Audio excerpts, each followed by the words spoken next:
Канчалык аракет кылганы менен сазга баткан жылкынын ал жерден чыгып кетүүсү оңойго турган жок. Саз деген аталыштагы бул кыска метраждуу тасма мекеним Кыргызстан долбоорунда камтылган мыкты кинолордун катарын толуктайт. Ал эми фильм чыныгы жашоодон алынып, Кыргызстандын бүгүнкү күндөгү социалдык экономикалык абалы жаны бардын образы аркылуу чагылдырылган дейт кинорежиссер.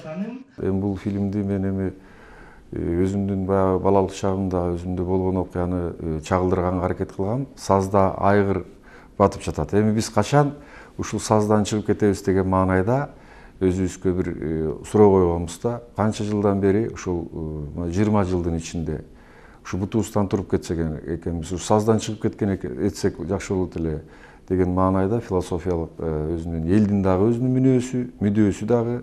Екатеринбург, Новосибирск жана Москва шаарларында өткөрүлгөн кино жүрүштө жалпысынан Жамгыр ыры, Байпак, Рахат, Таң жана Саз деген 5 кыска метраждуу кинолор көрсөтүлдү.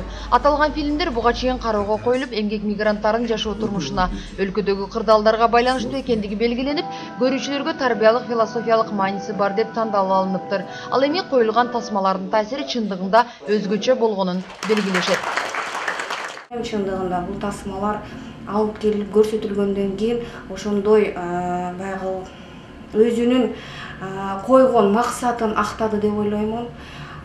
Себеби дегенде бул жерде мигранттар биздин мекендештерибиз өзүнүн мекени менен баягы тарыхый байланышын үзбөстөн андан ары өркүндөтүүдө, өрчүүдө өзүнүн таасирин калтырды деп ойлойм. Келечеги кең,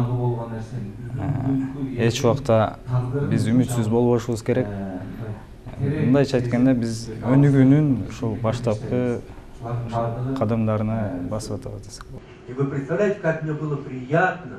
Орусияда жүргөн жаштар арасындагы терс көрүнүштөрдү жоюу, ар түрдүү социалдык көйгөйлөрдү жөнгө салуу менен бирге кыргыз маданиятын өркүндөтүү үчүн мекеним Кыргызстан долбоорун түзүү демилгеси көтөрүлүп, Кыргызстандын Россия Федерациясындагы элчилиги кыргыз фильм менен биргеликте иш алып барышкан. Мындан ары да кыргыз жарандарын патриоттуулукка үндөгөн мындай долбоорлор тез-тез уюштурулуп турушу керек дейт элчи Болотбек Жунусов.